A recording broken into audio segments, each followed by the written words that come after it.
Hello, নমস্কার সবাইকে। আশা করছি সবাই খুব ভালো আছো, সুস্থ আছো। আজকের আমার আরেকটা নতুন ব্লগে আপনাদের সবাইকে স্বাগত জানাই। আজকে সোমবার আর সকাল এখন প্রায় 7:30টার মতো বাজে। এসেছি বাগানে। বাগানে একটু পায়চারি করব আধ ঘন্টা মতো। আর এই ফুলগুলো যা দেখছেন কপালে আছে বলে তাই, কিন্তু ফুল আমাদের গাছে একদমই থাকে না। প্রায় সকালে উঠে দেখলেই আমাদের বাগানের সব ফুলই প্রায় শেষ, চুরি হয়ে যায়। সেই চুরির ভয়তে দেখলাম যে ফুলগুলো আছে, তো আগেই বাগানে মুখটুক ধুয়ে ফ্রেশ হয়ে আগে বাগানে চলে এলাম। একটাও ফুল পাওয়া যায় না, মানে সকাল হল আমি ঘুম থেকে উঠে আগেই আমি বাগান দেখি, আমাদের জানলার এখান থেকে দেখা যায়, আপনারা তো এটা আমি অনেকবারই বলেছি। তাই উঠেই আমি বাগান দেখি, বাগানে খুব একটা ফুল থাকে না। তাই আজকে ছিল বেশ বড় বড় স্থলপদ্ম। আগের দিন দেখে আসি যে বেশ কুড়িগুলো ফুটছে ফুটছে, কিন্তু দিনের দিন একটাও কুড়িতে ফুল, মানে একটাও ফুল থাকে না।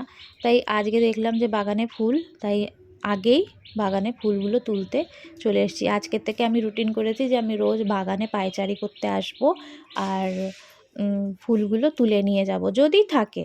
কেন আমার ওই 7টা 6:30 নাগাদ তো ফুল থাকেই না। আজকে আমার কপাল ভালো, তাই ফুলগুলো আমি পেয়েছি। ঠাকুরকে আমি একটা ফুল দিতে পারি না, মানে আমার গাছগুলো পুরো ন্যাড়া করে দিয়ে চলে যায়।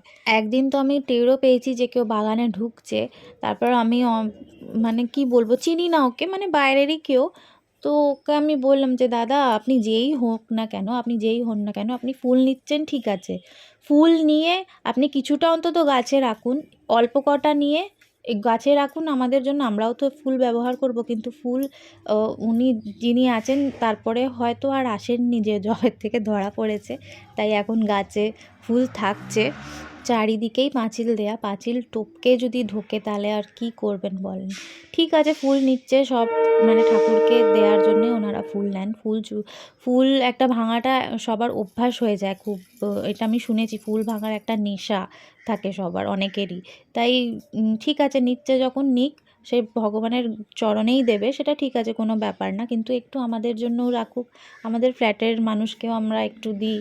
তাই আমার খুব খারাপ লাগে উঠে যখন বাগানে ফুল দেখি না, আমার খুব খারাপ লাগে। এখন তো টগর গাছে ফুল হচ্ছে না, আগে তো দুর্গাপুজোর সময়, আগে দুর্গাপুজোর আগে ভোরে ভোরে টগর ফুলের ফুল হতো। তাই একটা ফুল তখন থাকতো না, খুব মন খারাপ হয়ে যায় তখন। ফুল তো ভাঙা হয়ে গেল প্রায়। এই মঞ্জুরিগুলো, নতুন মঞ্জুরিগুলো আমি গোপালের জন্য তুলে নিয়ে যাই। এই নতুন মঞ্জুরিগুলো গোপালকে দিলে গোপাল খুব খুশি হয়। তাই যখনই আসি ওর জন্য এরকম মঞ্জুরি তুলে নিয়ে যাই, আর কটা তুলসী পাতা ওর ভোগে দেওয়ার জন্য। আর এই শীতেও ভাবেন, এত শীত পড়েছে, শীতেও এত জবা ফুল হচ্ছে, মানে দেখে অবাক। রোজই প্রায় 10-12টা করে জবা ফুল হয়ই হয়। আর শীতকালে খুব একটা জবা ফুল হয় না শুনেছি, এবার জানি না, হয়তো হতেও পারে। কিন্তু আমাদের বাগানে এখনও এত সুন্দর করে ফুল গাছগুলোতে ফুল হচ্ছে। আর খুব একটা, সত্যি কথা, বাগানের যত্ন নেওয়া হয় না। কারণ ওর বাবার ডিউটি থাকে, আমার বাড়ির কাজ থাকে, বাগানের যত্ন নিতে আমরা পারি না। ওর বাবার ছুটির দিনকে ও টুকিটাকি যত্ন নেয়, আর গাছে একটু জল টল দিয়ে যায়। এখন আমি পায়চারি করতে এলে বেশ গাছে জল টল দিই, আর বেশ একটু যত্ন টত্ন করে তারপরে যাই। এখন মেয়ে চলে এসেছে, মেয়েও মুখ টুক ধুয়ে চলে এলো। আমি বললাম চলে আসবি, একটু পায়চারি করবি, সকালে হাঁটা তো ভালো। আর এত সুন্দর যখন বাগান আছে, আমার তো শখের বাগান, আমার কতদিনের শখ ছিল একটা বাগান হবে। ওর বাবা তো এক এক সময় রাগে বলে যে গাছগুলো সব কেটে দেবো, গাছগুলো সব কেটে দেবো। কিন্তু আমি বলি যে না, গাছগুলো কাটবে না, বাগানটা দেখলেই আমার যেন মনটা ভালো হয়ে যায়। যখন আমি রান্নাঘর থেকে বাগান দেখে দেখে রান্না করি, আমার এই বাগানটা দেখলেই যেন মন ভালো হয়ে যায়। আগেও যখন এই বাড়িটা আমরা কিনিনি, তখন এই বাগানটা দেখলেই খুব মনটা ভালো হয়ে যেত। কাকাবাবু খুব যত্ন নিত বাগানটার, আর গাঁদা ফুল হতো। আর এখন তো আমাদের নিজের, তাই আমার একদম বলেছি, এখন এখন একদম কোনো ফুল, এখন কোনো গাছকে হাত দেওয়া যাবে না। আর এই যে সূর্য মামা গাছের একদিক দিয়ে উঁকি মারছে। চলুন, বেশ এখানেই 1 ঘন্টা মতো লেগে গেল। বাড়ি ফিরে এসেছি, গোপালকে দুধ বিস্কুট খাইয়ে দিয়েছি। গোপাল একদম মুড়ি চাপা দিয়ে বসে রয়েছে। আজকে প্রচণ্ড ঠান্ডা, আর হালকা হালকা হাওয়াও দিচ্ছে। আর আমাদের রেল রাস্তার যাদের বাড়ি আছে তারা তো জানে, রেল রাস্তা প্রচণ্ড, গরম হোক শীত হোক, খুব হাওয়া দেয়। আর এখানে ওয়াশিং মেশিনও এসে চালিয়ে দিয়েছি। এবার আস্তে আস্তে কাঁচা হোক। মেঘ পড়তে বসে পড়েছে। ওর তো এবারে মাধ্যমিক, একটুও ফাঁকি দেওয়া চলবে না, আর 1.5 মাস মতো বাকি। ও পড়ুক, আমি এবার রান্নায় যাই।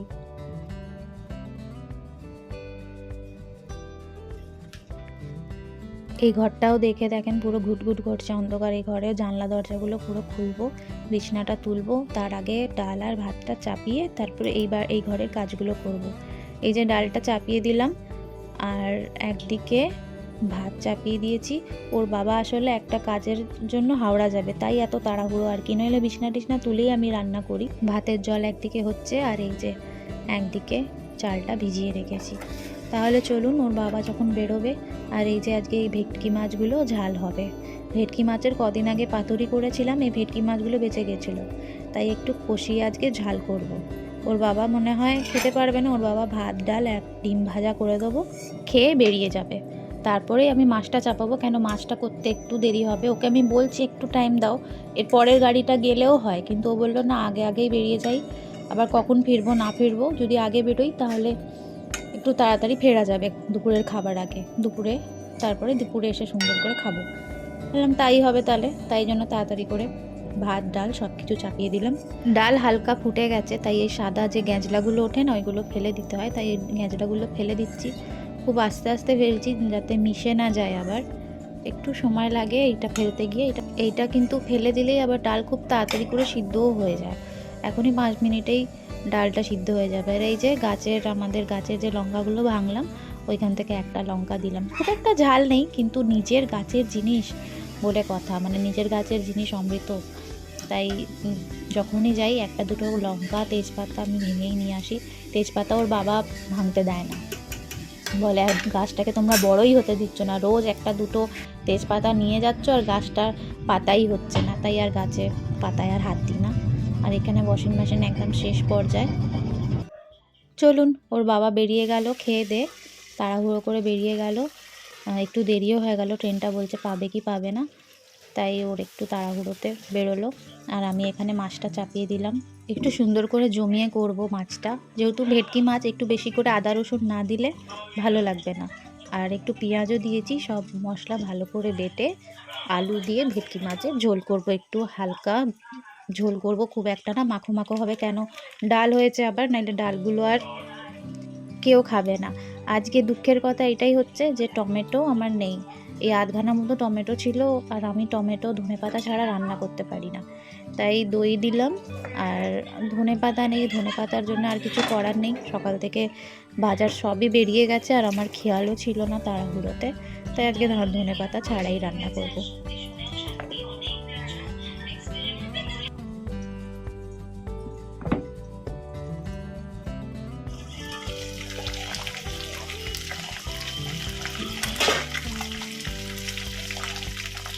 মাছগুলো ভাজা হয়ে গেছে, মাছগুলো এবার তুলে নেব।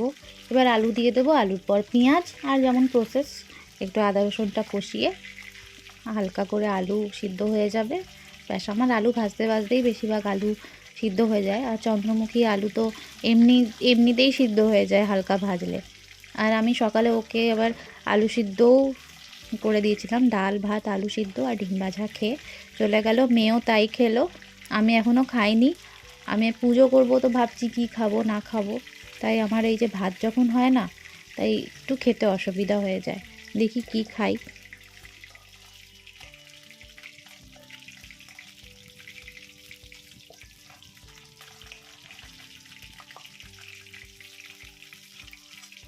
আমার বর সত্যি কথা এসব মানামানি একদমই পছন্দ করে না, যে ঠাকুর নিজে না খেয়ে ঠাকুরকে খেতে দেওয়া তা একদমই পছন্দ করে না, কিন্তু আমার মনটা একটু খুঁতখুত করে। ও থাকলে তো আমাকে খাইয়েই তবেই ও শান্তি হবে, নইলে ও নিজেও খাবে না, তখন আমাকে খেতেই হয়, সে ভাত হোক বা রুটি। তাই ও বলে যে খালি পেটে ধর্ম হয় না, ওর শুধু একটাই কথা, স্বামী বিবেকানন্দ বলে গেছে, খালি পেটে ধর্ম হয় না।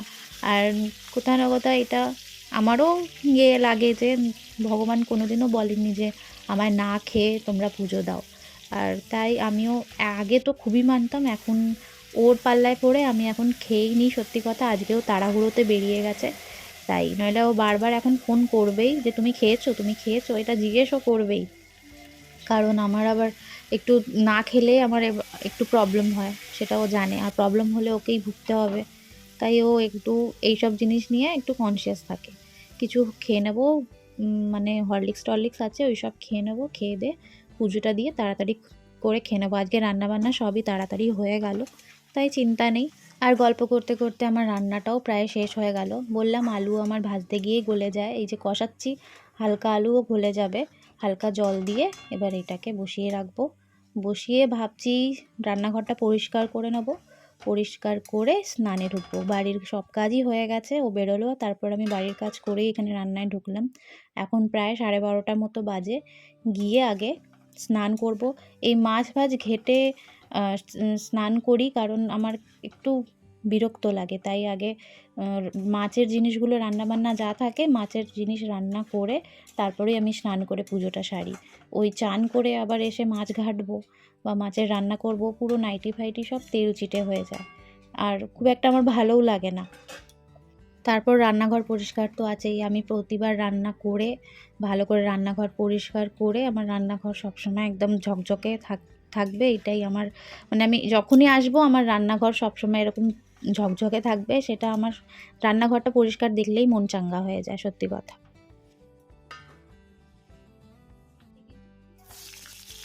দাঁড়ান, আরেকটা জিনিস, এখন আমি দুটো বেগুন ভাজি, আমি বেগুন ভাজা খেতে খুব ভালোবাসি, আমার বেগুন খুব ভালো লাগে খেতে, তা আমি দুটো বেগুন ভাজবো। মেয়ে বলল খাবো না, আর ওর বাবাও বলল, এখন ফোন করে বলছে যে সুমি আমার আসা হবে না, আমি 4টে-5টা নাগাদই আসবো, আমার দুপুরে আসা হবে না, ওইখানেও ক্যান্টিনে খেয়ে নেবে, এই মাত্র ফোন করে বলল। এত জুত করে রান্না করলাম সবাই একসাথে খাবো বলে, যাকগে। চলুন, হয়ে গেল আমার রান্না শেষ, আলু গলে গেছে, মাছগুলোও দিয়ে দিলাম, মাছগুলো দিয়ে হালকা ফুটিয়ে নেব, তারপরে গরম মশলা আর ঘি দিয়ে ঢেকে রেখে দেবো। এটা যতক্ষণ না খাবো ততক্ষণ খুলবো না। ওর বাবার ভাগেরটা রেখে দেবো ফ্রিজে, ও আসলে আবার রাতে ও তো খাবে, খাওয়া গরম করে ওকে দিয়ে দেবো। ও রাতে ভাত খায় না, রুটি খায়। এবার দেখি আজকে যদি মাছের ঝোলের লোভে যদি ভাত খায় তাহলে ভালো। আর ওর বাবার আজকে ছুটি ছিল, মনটা একটু খারাপ যে সবাই একসাথে বসে খাই দুপুরবেলা। মেয়ে বলে দিল বেগুন ভাজা খাবে না, ওর বাবাও খুব একটা ভাজাভুজি খায় না, ওর বাবাকে রাতে দিয়ে দেবো। আমার বেগুন ভাজা করে পুজো দেয়া হয়ে গেছে। দেখেন কি সুন্দর করে সাজিয়েছি, কত স্থলবদ্ধ হয়েছিল আজকে বাগানে। এই যে আমার পুকলু বসে আছে। চলুন তাহলে, এবার পুজো টুজো হয়ে গেছে, 1:30টার মতো বাজে, এবার আমরা মা মেয়েতে মিলে খেয়ে নিই, খেয়ে দে এবার একটু রেস্ট নেব। তাহলে আজকের ব্লগটা কেমন লাগলো অবশ্যই জানাবেন, ভালো লাগলে অবশ্যই লাইক, কমেন্ট, শেয়ার, সাবস্ক্রাইব করবেন। খুব ভালো থাকবেন, সুস্থ থাকবেন, আনন্দে থাকবেন। আরও একটা কথা, আমার শর্টগুলোতে এত ভালোবাসা দেওয়ার জন্য অনেক অনেক অনেক ধন্যবাদ আপনাদের। এইবার লং ভিডিওতেও পাশে থাকতে হবে এইভাবে, আর এইভাবেই পাশে থাকবেন। সবাই খুব ভালো থাকবেন আর সুস্থ থাকবেন। তাহলে আজকের মতো এইটুকুনি, টাটা। प्रिया की स्ट्रेंथ मल्टीटास्किंग, रोहन की स्ट्रेंथ ऑलवेज हेल्पफुल। फाइनली तेरे माँ बाबा झांसी से यहाँ शिफ्ट हो रहे हैं। हमारे माँ बाबा। और ये स्ट्रेंथ हमें मिलती है रोज प्रोटीन एक्स पीने से, जो आपके 40% डेली प्रोटीन नीड्स को